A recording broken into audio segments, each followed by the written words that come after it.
আসসালামু আলাইকুম, শুভেচ্ছা সহ সকলকে স্বাগত জানাচ্ছি চ্যানেল আই সংবাদে। এখনকার আয়োজন নিয়ে আপনাদের সাথে আছি আমি ফাবলিহা বুশরা। শুরুতেই চলুন দেখে নিই সুপার ফ্রেশ ফর্টিফাইড সয়াবিন তেল সংবাদ শিরোনাম। যুক্তরাষ্ট্রের নিউ ইয়র্কে সংস্থার সদর দপ্তরে জাতিসংঘের ৭৯তম অধিবেশন চলছে। কিছুক্ষণের মধ্যে বাংলায় ভাষণ দেবেন প্রধান উপদেষ্টা ডক্টর ইউনূস। দেশজুড়ে ডেঙ্গু আক্রান্তের সংখ্যা বাড়ার সাথে দীর্ঘ হচ্ছে মৃত্যুর তালিকা। আক্রান্ত হলে দ্রুত চিকিৎসকের কাছে যাওয়ার পরামর্শ। এবং বৃষ্টি আর আলোক স্বল্পতায় কানপুরে বাংলাদেশ ভারত দ্বিতীয় টেস্টের প্রথম দিন মাঠে গড়ালো মাত্র ৩৫ ওভার। ৩ উইকেটে টাইগারদের সংগ্রহ ১০৭ রান। আমরা তৈরি করি বিশ্বমানের জার্মান প্রযুক্তির ভূমিকম্প সহনশীল থার্মেক্স রড, যা আপনার স্থাপনাকে নিরাপদ রাখে প্রজন্ম থেকে প্রজন্ম। সালাম স্টিল, মোস্ট ডিউরেবল স্টিল। সংবাদ শিরোনামগুলো জানাচ্ছিলাম। এখনকার এই সংবাদ আয়োজন একই সঙ্গে চ্যানেল আইয়ের ইউটিউব চ্যানেল এবং চ্যানেল আইয়ের ওটিটি প্ল্যাটফর্ম আই স্ক্রিনে লাইভ স্ট্রিম হচ্ছে। এবার জানাবো বিস্তারিত খবর। জাতিসংঘের সাধারণ পরিষদের ৭৯তম অধিবেশনে কিছুক্ষণের মধ্যে বাংলায় ভাষণ দেবেন অন্তর্বর্তী সরকারের প্রধান উপদেষ্টা ডক্টর মোহাম্মদ ইউনূস। তার ভাষণের খবর জানাতে যুক্তরাষ্ট্রের নিউ ইয়র্কে জাতিসংঘ সদর দপ্তরের মিডিয়া সেন্টারে আছেন আমাদের সহকর্মী চকর মালিথা। সরাসরি যাচ্ছি তার কাছে। চকর, আপনি কি শুনতে পাচ্ছেন?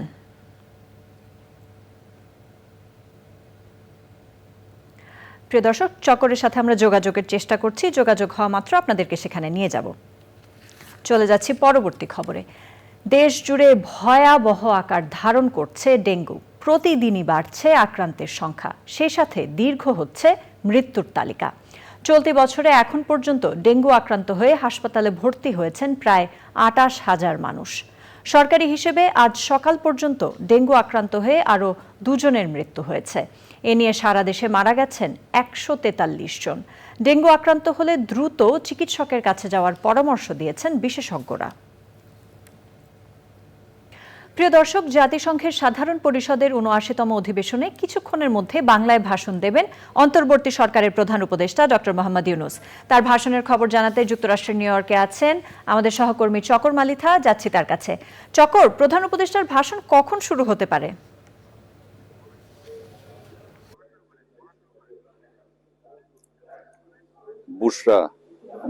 বুশরা, আপনারা দেখতে পাচ্ছেন জাতিসংঘ সাধারণ অধিবেশন যেখানে চলছে, সেই কাঙ্ক্ষিত হল, সেই হলেই যেখানে সারা পৃথিবী থেকে আসা সরকার এবং রাষ্ট্রপ্রধানরা এখানে ভাষণ দিয়ে থাকেন, সেই হলের মধ্যে আমরা চ্যানেলের ক্যামেরা সহ প্রবেশ করেছি।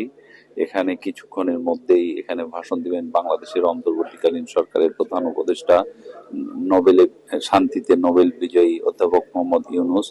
আমরা এই হলে এসে বসার কিছুক্ষণ আগে, এখন থেকে মনে হয় মিনিট ৫ আগে, অধ্যাপক ইউনূস তার প্রতিনিধিদের নিয়ে এই হলে তার চিরাচরিত সেই বাংলাদেশের সেই ফতুয়া, গ্রামীণ চেকের ফতুয়া এবং ওনার সেই চিরাচরিত কোটি পরে এই হল রুমে প্রবেশ করেছেন। আমরা দেখতে পেরেছি ওনার সাথে আরো কয়েকজন ছিলেন। কিছুক্ষণ আগে এখানে ভাষণ দিলেন ভুটানের প্রধানমন্ত্রী। এখন আর একটা দেশের সরকার প্রধান বক্তব্য দিচ্ছেন। আমরা ধারণা করছি যে কিছুক্ষণের মধ্যেই হয়তো ভাষণ দিবেন অধ্যাপক ইউনূস। যতটুকু জানতে পেরেছি ভাষণে বা সাম্প্রতিক সময়ে বাংলাদেশের পট পরিবর্তন এবং ছাত্রগণ অভ্যুত্থানের মাধ্যমে যে নতুন বাংলাদেশ, সেই বাংলাদেশ নিয়ে কথা বলবেন, গণতন্ত্র নিয়ে কথা বলবেন, মানবাধিকার নিয়ে কথা বলবেন এবং পাশাপাশি যে বিষয়টির উপর তিনি গুরুত্ব দিয়েছেন সেটি হচ্ছে যে এখানে তিনি সারা পৃথিবীর ঐক্য এবং শান্তির কথা বলবেন এবং ইউক্রেন রাশিয়া যুদ্ধ, তারপরে ফিলিস্তিনে নির্বিচারে মানুষ হত্যা, এগুলোর বিরুদ্ধে তিনি কথা বলবেন। পাশাপাশি আগামী দিনের বিশ্বকে কিভাবে এগিয়ে নিয়ে যাওয়া যায়, শান্তিতে নোবেল বিজয়ী ডক্টর ইউনূস সে বিষয়ে একটা বিশ্ব নেতার ভূমিকায় আজকে এখানে ভাষণ দিবেন এবং ভাষণে শুধু বাংলাদেশ নয় সারা পৃথিবীর কথাই থাকবে। আমরা অপেক্ষা করছি এবং বাংলাদেশের অনেক সাংবাদিক এবং অনেকে এখানে আছেন, তারা অপেক্ষা করছেন যে তারা ভাষণ শুনবেন এবং পরিবর্তিত পরিস্থিতিতে অধ্যাপক ইউনূস কি বলেন এবং শুধু বাংলাদেশ নয় সারা পৃথিবীর মানুষের জন্যই তিনি একটা দিক নির্দেশনামূলক বক্তব্য দিবেন এবং বিশ্ব নেতারা ওনার ভাষণের দিকে অপেক্ষায় আছেন। উনি অলরেডি ওনার এই হলে প্রবেশ করেছেন। আমরা অপেক্ষা করছি, ভাষণ হওয়ার সাথে সাথে পরবর্তী সংবাদে আমরা সেটি জানানোর চেষ্টা করব। ধন্যবাদ। জি চকর, ধন্যবাদ আপনাকে। প্রিয় দর্শক, ভাষণ শুরু হওয়া মাত্র আমরা আপনাদেরকে সেখানে নিয়ে যাব। সংবাদের এ পর্যায়ে সময় হয়ে গেল একটি বিরতি নেবার। বিরতির পর অন্যান্য খবরের সাথে আরো জানিয়ে ফিরব। শক্তিশালী হারিকেন হেলেনের তাণ্ডবে লন্ডভন্ড যুক্তরাষ্ট্রের জর্জিয়া ও ফ্লোরিডা উপকূল, ৩ জনের মৃত্যু, বিদ্যুৎ বিচ্ছিন্ন লাখো মানুষ।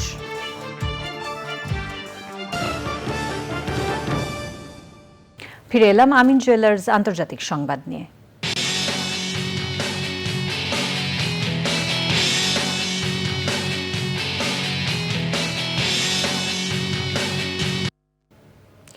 যুক্তরাষ্ট্রের ফ্লোরিডা অঙ্গরাজ্যে আঘাত এনেছে বিপজ্জনক hurricane Helen. US national hurricane centre জানিয়েছে স্থানীয় সময় বৃহস্পতিবার রাতে ফ্লোরিডা অঙ্গরাজ্যের পেরি শহরের কাছে স্থলভাগে আঘাত হানে হেলেন।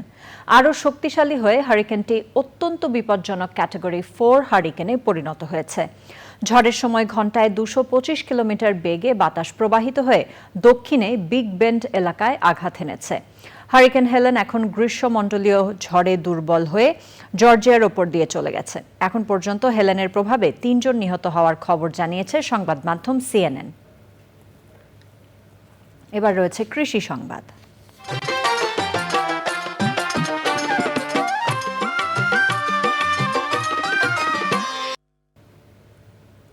অমৌসুমী তরমুজ চাষে ভাগ্য বদলাতে শুরু করেছে খুলনার বটিয়াঘাটা উপজেলার সুরখালী ইউনিয়নের কৃষকদের। পুকুরের পাশে মাচা পদ্ধতিতে এই তরমুজ চাষ করে প্রতি মৌসুমে মাত্র 50,000 টাকা খরচে 4 লাখ টাকা পর্যন্ত আয় করছেন তারা।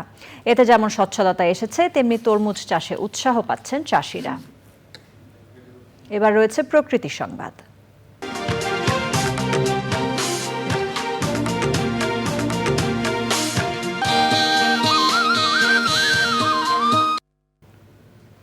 বছর ঘুরে অপার্থিব সৌন্দর্যের পসরা নিয়ে হাজির হলো শরৎ। সাদা মেঘের ভেলা, কাশবন আর বর্ণিল ফুলের ডালিতে সেজেছে প্রকৃতি। আবহমান বাংলার চিরায়িত রূপ ধরে রাখতে বার্তা দিচ্ছে পরিবেশ সংরক্ষণের। এক্সিম ব্যাংক বাণিজ্য সংবাদ।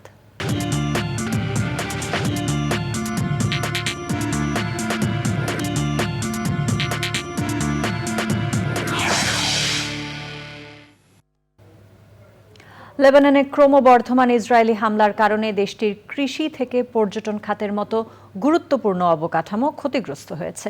এ অবস্থায় চলতি বছর লেবাননের অর্থনীতি 10 থেকে 25% পর্যন্ত সংকুচিত হতে পারে বলে আশঙ্কা করছেন অর্থনীতিবিদরা। এমনকি ইসরায়েল হিজবুল্লাহর সংঘর্ষ ও দীর্ঘদিনের রাজনৈতিক অচলাবস্থায় 2025 সালের শুরুর দিকে অর্থনৈতিক মন্দার মুখোমুখি হতে পারে লেবানন। দেশটির ব্যাংক অডির প্রধান অর্থনীতিবিদ বলেন, দেশের জিডিপি 5 বছরে 5,000 কোটি থেকে 2,000 কোটি ডলারে নেমে এসেছে। আর যুদ্ধ দীর্ঘমেয়াদী হলে প্রবৃদ্ধি কমপক্ষে 20% কমে যাবে। আবারও সময় হয়ে গেল একটি বিরতি নেবার। বিরতির পর খেলার খবরে জানিয়ে ফিরব। ক্রিকেটার হিসেবে অবসরের পর কোচিং ক্যারিয়ার নিয়ে ডোয়াইন ব্রাভোর গুরুত্বপূর্ণ সিদ্ধান্ত। চেন্নাই ছেড়ে KKR এর মেন্টর হলেন ক্যারিবীয় অলরাউন্ডার। নতুন নির্দলীয় রাজনৈতিক প্ল্যাটফর্ম সার্বভৌমত্ব আন্দোলন আত্মপ্রকাশ করেছে। আত্মপ্রকাশ অনুষ্ঠানে সংগঠনটির সদস্যরা বলেন, বৈষম্য বিরোধী নতুন বাংলাদেশ গড়ে তোলা এই সংগঠনের লক্ষ্য। জাতীয় প্রেস ক্লাবে সংগঠনের আত্মপ্রকাশ আয়োজনে ছিলেন গণফোরাম সভাপতি সুব্রত চৌধুরী, জাতীয় পার্টির নেতা শামীম হায়দার পাটোয়ারি এবং অন্যরা। এছাড়াও ছিলেন বৈষম্য বিরোধী ছাত্র আন্দোলনে হতাহত পরিবারের সদস্য ও স্বজনরা।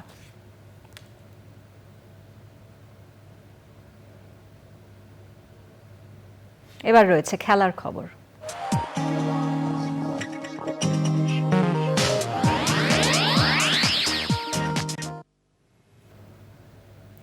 40 বছর বয়সে ক্রিকেট ক্যারিয়ারের ইতি টানার পর আইপিএল চ্যাম্পিয়ন কলকাতা নাইট রাইডার্সের মেন্টরের দায়িত্ব নিয়েছেন ক্যারিবীয় অলরাউন্ডার ডোয়াইন ব্রাভো।